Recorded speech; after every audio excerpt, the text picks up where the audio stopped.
Buonasera, sono molto felice di essere tornata qui a Seneghe. Mi ricordo che c'erano sui tetti delle seggiole quell'anno sono felice di essere di nuovo con Rossana De Dola. Ci invertiamo i ruoli stasera. Mi sentite? Stasera lei presenta il mio libro Madre d'inverno. E domani mattina alle 10, come diceva, io presento il suo, ve lo dico già fin da adesso, bellissimo, su Grazia Deledda, intitolato I luoghi, gli amori e le opere. È avessi già letto altre biografie, questa merita proprio. Allora, però adesso ci sentiamo troppo.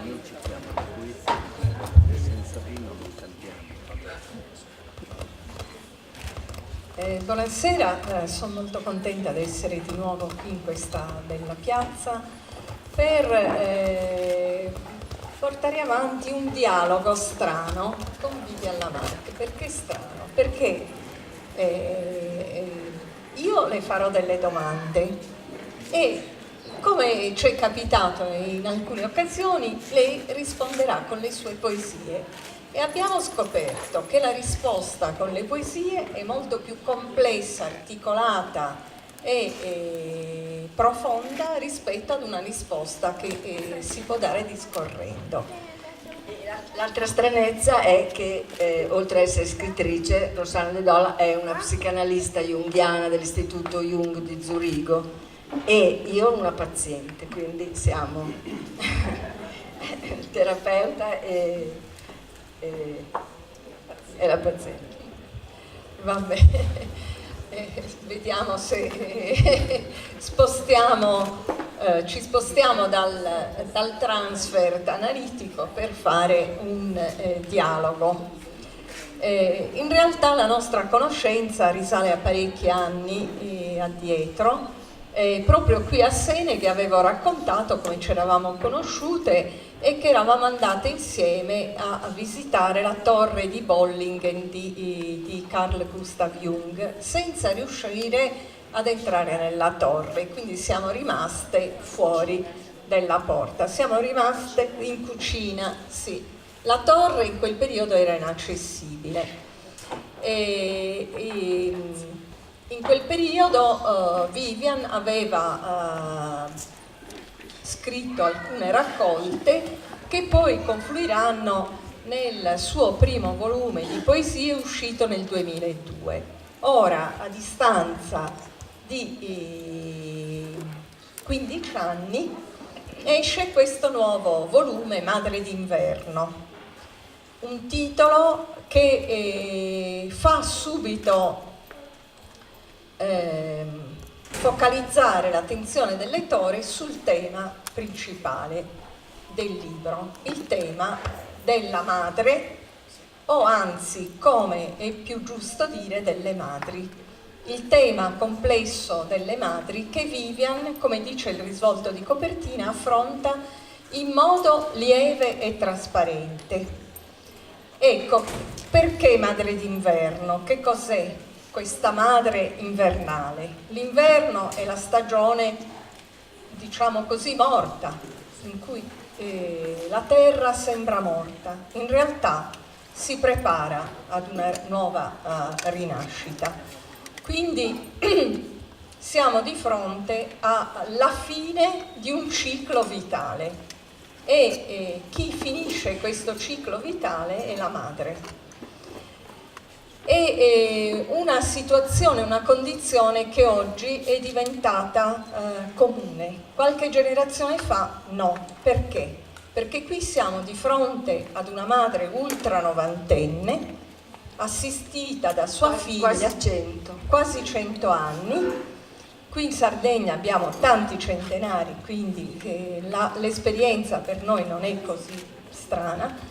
E la figlia che anche lei, diciamo settantenne, quindi avanti negli anni, a sua volta nonna. Quindi abbiamo questa situazione particolare di una madre ultra novantenne, di una figlia nonna, e quindi la figlia nonna che deve accudire la madre ultra novantenne ricoverata in ospedale perché sono i suoi ultimi giorni di vita.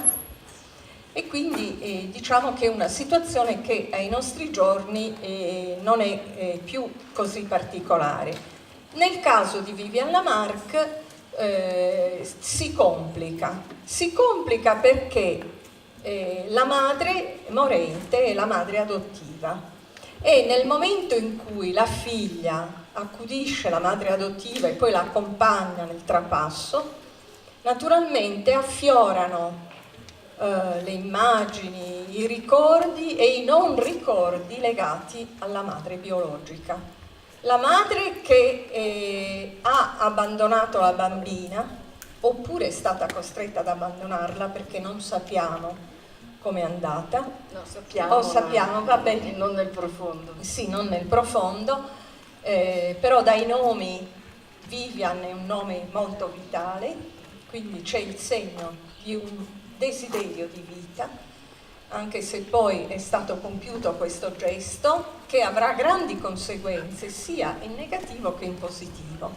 E poi la madre adottiva che non ha mai portato nel suo grembo un feto, un bimbo, e quindi che però Vivian riesce a dire dopo tanti anni d'analisi, questo lo specifica molto bene, cioè non è un processo facile, che è la più madre di tutte, con una bella immagine che è quella delle bottiglie di latte. Non so se la puoi leggere questa, vediamo se riusciamo a trovarla. Quindi forse tipo, ecco, le bottiglie di latte materno che non hai mai avuto e che più di tutte hai. Ecco, quindi vedete subito come lei con dei versi che sembrano molto semplici tocca però una contraddizione di fondo, cioè il fatto di non aver mai partorito, di non aver mai dato il seno al bambino, e invece d'essere poi per la figlia adottiva il seno buono che le permette di diventare poi poetessa. Intanto inizierei sì, dalla prima poesia del libro Madre d'inverno, che ha per scenario una stanza d'ospedale. Penso che tutti quanti abbiamo passato forse qualche ora sulla seggiola accanto a una persona cara, e proprio lì ho scritto questa poesia. È una poesia notturna scritta di notte. Magari mi alzo così senti meglio la luce. Altro che la visione delle immacolate vette dell'Himalaya, altro che le meraviglie dei vulcani in ripresa d'attività, altro che da una sponda osservare le maestose cascate come nel film Niagara, affacciata alla sponda del tuo letto d'ospedale, la visione della candida collina del lenzuolo che faticosi respiri fanno sollevare, abbassare, sollevare, nella bianca camicia un ricamo trasale, trema un bottone di madreperla in precario equilibrio, quieto luccica il termometro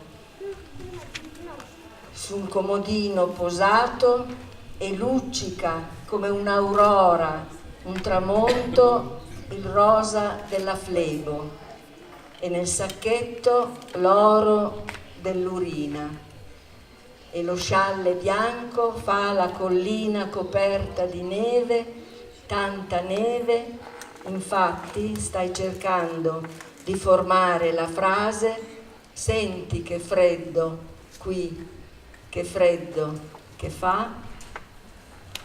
E grazie.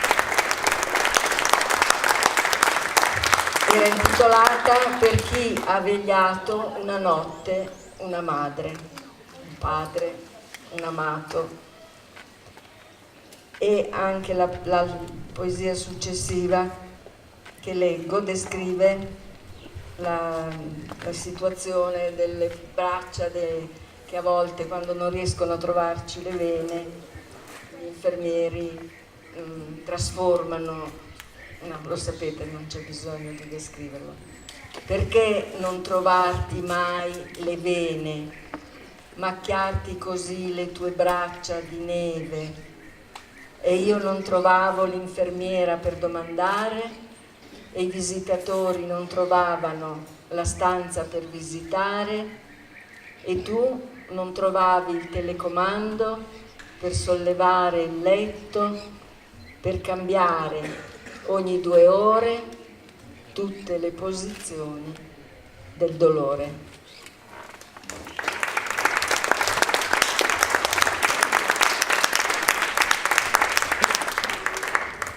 Scusate che in questa bella cornice, questa estate solare, vi porto per un attimo nel buio di una corsia. Ancora qualche minuto e poi cambiamo argomento. Gelosia ospedaliera. Sempre mi rivolgo a questa mamma di 96 anni negli ultimi mesi della sua vita.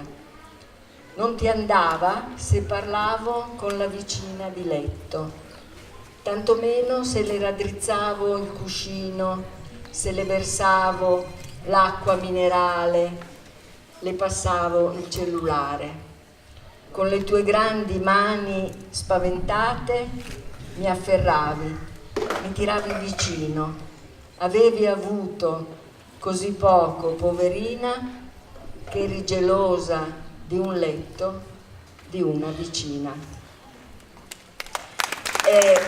Io applaudo anche Dino Ignani, che è questo signore che va e viene, e a me hanno sempre fatto paura i fotografi, però questa foto che c'è nel retro, nella quarta di copertina del libro, me l'ha fatta lui. E tutti la copiano, ma bisogna dire che è di Dino Ignani. Un applauso lo facciamo anche a lui.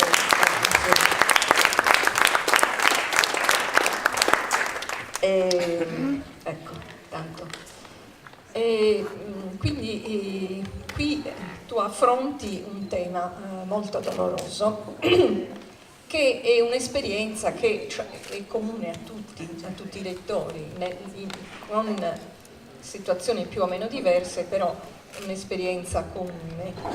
Ecco, che cosa c'è di particolare anche nel raccontare attraverso le poesie, che sono anche dei piccoli racconti, spezzoni di racconti, spezzoni di frasi, spezzoni di scene intraviste nella corsia? Che cosa c'è? C'è anche la figura della figlia che deve fare da madre alla propria madre, che però cammina nella corsia dell'ospedale cercando di ridare vita alle cose minime. Proprio accanto al reparto di rianimazione, lei che cosa fa? Ridà vita, ridà anima, rianima le piante bagnandole con l'acqua. Oppure che cosa succede? Porta in ospedale uno strano kitsch quasi, un albero di Natale da plastica, da ospedale, smontabile, con i rami pieghevoli, da quanto ho capito, che ha delle luci intermittenti. Ecco, e questa immagine, che potrebbe sembrare banale, semplice, così diventa improvvisamente un simbolo molto forte. Di che cosa? Dell'intermittenza, perché le luci, queste luci che addobbano l'albero di Natale, si spengono e si accendono, e quindi siamo proprio in una situazione in cui le luci si spengono e si riaccendono. No? Questa intermittenza. Ma io non ho mai amato appunto gli alberi con la luce intermittente, sì, perché non mi piace l'attimo del buio, non mi piace. Però ecco, invece qui diventa interessante che nel momento del buio ci sono questi piccoli momenti anche di luce, che poi sono i momenti in cui la madre può parlare ancora come se non fosse nata, no? Ricordando scene del passato, oppure l'incontro con una vicina, oppure anche un piccolo lapsus che viene compiuto, freudiano forse si potrebbe dire, no? Non trovando il piano giusto. Ah, sì. No, e quindi non un visitatore che sbaglia letto, e magari poi la leggo quella, e intanto ritratto con intermittenza. Dunque, io uso sempre il verbo tramontare, il tramonto di mia madre. Quando poi questo è avvenuto, c'è un ritratto in casa che sta di fronte a me, ma non riesco mai a vedere mia madre perché vi si riflettono sempre, vi si riflette altro nel vetro del ritratto, alberi del balcone, del viale sotto casa, non riesco mai a vedere il suo volto, e a Natale si rifletteva appunto le luci dell'albero di Natale. Ritratto con intermittenza. Come il diavolo, l'acqua santa, temo l'intermittenza delle luci di Natale, quelle luci col vizio di tramontare, continuamente tramontare. A ogni batter di ciglia pendono dall'abete, dai rami, fili neri, strani, e l'intorno si fa spettrale, tutto il contrario del Natale. Idem il tuo ritratto come di una non viva che di nuovo cessasse di vivere, che ricominciasse tutto da capo, morte, vita, morte, occhi, aprire, chiudere, aprire, come un'insonnia del morire. E anche sempre, grazie, mi fa piacere. Ci sono alcuni poeti che non vogliono essere interrotti, invece io voglio essere interrotta.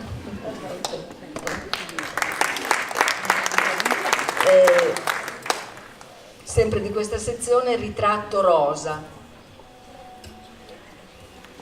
Ti guardo dal divano, stai di fronte a me, ma causa riflessi entrano a coprirti il viso e l'abito a fiori, il platano del viale, i fiori rosati del balcone. O sei tu ora, madre alberata, quelle foglie, tu quel geranio rosa come il tuo nome, quel fiore che bagnavi da viva, da severa regina del balcone? Aiuto ancora. Riesci a trovare quella dello scambio di paziente? Scambio di paziente, sì. È stata perché i giorni della nostra vita sono un continuo cambiare di registro, dal ridere al piangere, anche nelle situazioni più tragiche c'è l'attimo della quasi commedia. Ed è questo appunto che è avvenuto, intitolata Allegretto. Quella volta che la Giovanna di Ferruccio ti venne a trovare all'ospedale e ti parlò per mezz'ora. Ma come la trovo bene oggi, signora, sembra quasi un'altra, e che mani belle, meno gonfie, e che vista dal suo letto, e di febbre ne ha? E la pietanza era buona? Solo quando chiese: e la Vivian? Che Vivian? Rispose quella. Solo allora si accorse che non eri tu. Stesso corridoio, stesso numero di camera, aveva sbagliato piano. Non eri tu, sbagliato letto. Dopo mezz'ora si sono... Perché i discorsi che facciamo nell'ospedale sono sempre gli stessi: come stai, ti trovo bene, anche se è tutto il contrario, cosa hai mangiato, è una conversazione minima, un dialogo minimo, identico e questo è stato con la sorpresa finale. Un dialogo minimo con un'emozione massima, e quindi è questa la particolarità. Qui siamo davanti ad emozioni che quasi non si possono comunicare e poi di fronte a appunto frammenti minimi di vita, momenti, sprazzi, dialoghi brevissimi, addirittura il no può diventare, o un sì può diventare una risposta importantissima. E una poesia che mi ha colpito moltissimo è quella sul vuoto della casa, anzi non sul vuoto, il silenzio in cui però la poltrona ricorda o si lamenta perché non c'è più, e quella, i tramonti che entrano dalla finestra, e quindi è molto... Tu intendi la poesia in cui telefono? Non è quella del telefono, questo l'assenza, come, e quell'altra invece in cui le poltrone immobili sembra che parlino. Sì. Ecco. Forse avete provato anche voi, tutti abbiamo avuto la tentazione, subito dopo che abbiamo perso una persona cara, di riprovare a formare il numero di telefono. Ed è questa la situazione che però devo cercare.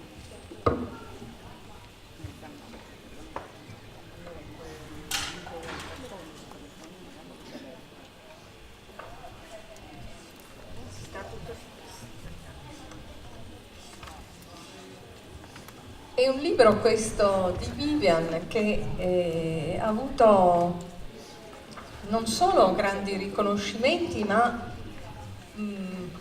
un successo di vendite, vero?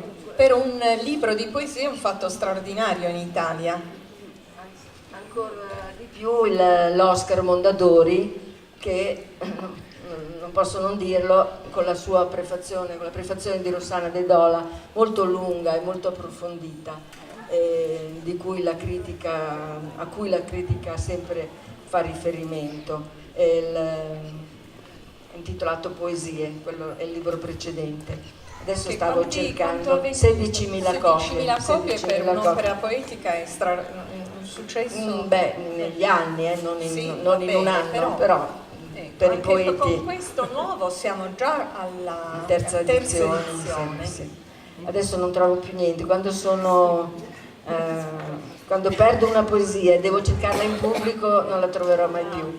Comunque, di solito quando ne cerco un'altra poi salta fuori. Posso leggere Vasca da bagno? Perché Rossana De Dola ha fatto riferimento alla mia situazione di avere due madri, di avere scoperto a 10 anni di avere due madri. Cosa che oggi i bambini adottati non corrono per fortuna questo rischio, perché fin da piccoli viene detto loro che ci sono due madri, quella di pancia e quella di cuore, e si dice già al bambino piccolo: io sono la tua mamma di cuore perché la tua mamma di pancia purtroppo non ha potuto tenerti. E già qui si fa una chiarezza che poi viene ulteriormente con gli anni approfondita, ma già non corrono questo rischio nostro che si correva il secolo scorso di non sapere e di scoprire all'improvviso la cosa. E questa poesia che vi vorrei leggere è intitolata Vasca da bagno. Non la sto a spiegare, infatti un ragazzino una volta dopo una mia lettura ha detto: ma che poesie sono le sue, si capisce tutto. Allora è inutile che io adesso ve la spiega. Lui era deluso perché siamo abituati a scuola che parafrasi, riassunto, spiegazione. Allora non c'è bisogno che io ve la spieghi. Comunque non riuscivo a dire mamma alla mia mamma che mi ha cresciuto, quindi la mia vera mamma. Da bambina non riuscivo a dire mamma, ma non me ne accorgevo e l'ho scoperto solo dopo. E allora ho scritto questa poesia. Dopo qualche decennio di Jung, di dottor BM, ora ti chiamavo mamma come bere un bicchiere d'acqua. prima mai, non me ne accorgevo che non ti chiamavo mai. Me lo hai detto tu, che da bambina ti chiamavo solo la domenica mattina, dalla vasca, per lavarmi la schiena. Tu facevi finta di non sentire, per sentirmi ripetere 2 volte, ho finito, mamma. Mi sento in colpa per questo, anche se involontario, immagino il dolore di mia madre. Il dolore e anche la gelosia emerge. La gelosia dell'altra mamma, perché sì. io di nascosto le frequentate tutte e 2, di nascosto l'una dall'altra. La cosa un po' strana e divertente è che proprio nel momento in cui tua madre, la madre adottiva, era in ospedale, era gelosa della madre naturale che era morta. Ah sì. Anche questo. Cioè tocchiamo qui temi veramente. Una sezione del libro intitolata Madre l'altra, la prima sezione da quiere, poi c'è una sezione ritratto con neve e sono tutti i ritratti. C'è anche una sezione intitolata Madre l'altra, perché la mamma che mi ha cresciuto, quando voleva nominare l'altra, non voleva dire l'altra mamma, giustamente, perché era lei la mamma. Non so se mi capite, è un po' confuso tutto quanto. E diceva l'altra. Quando lei diceva l'altra voleva dire che alludeva. E persino all'ospedale un giorno l'ho vista un po' cupa, cosa c'è?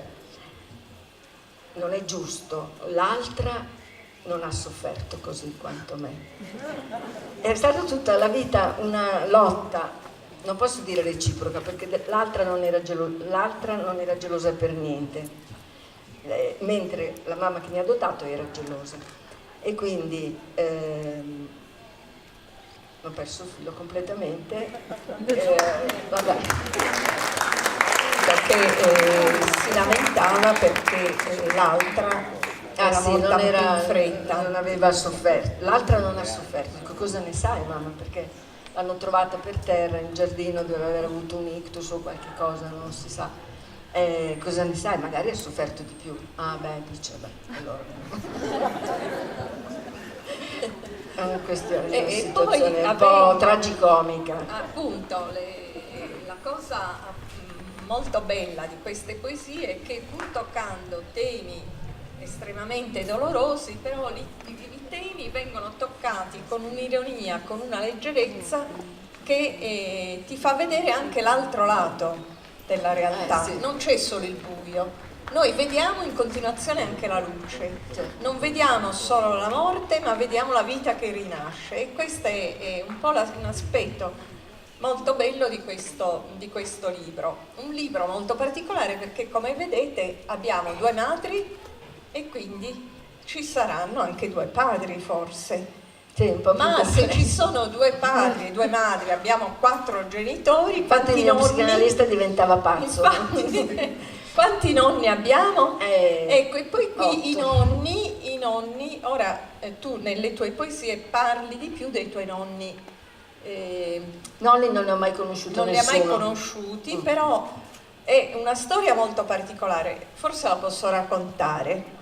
Se me lo permetti, sì, posso dirlo? Sì. Cioè, in genere siamo abituati anche dai romanzi ottocenteschi, romanzi d'appendice o anche più recenti che parlano dell'adozione o dei trovatelli. In genere si parla di famiglie povere che danno in adozione il figlio perché non possono permettersi di mantenerlo. Ecco, e quindi lo danno o sperano di darlo a famiglie più ricche che gli permettano di avere un futuro. In Sardegna c'è un'usanza molto particolare che è quella del figlio d'anima, cioè senza una vera adozione un bambino di una famiglia numerosa viene in qualche modo adottato affettivamente, non sulla carta, da un'altra famiglia che fa tutto. Il libro tuo Sì, Deledda, perché parli, la Deledda ha adottato come figlia d'anima sì. sua nipotina Mirella, sì. seguendo una tradizione sarda, quindi c'è anche questo. Ecco, nel caso invece di Vivian è successo il contrario.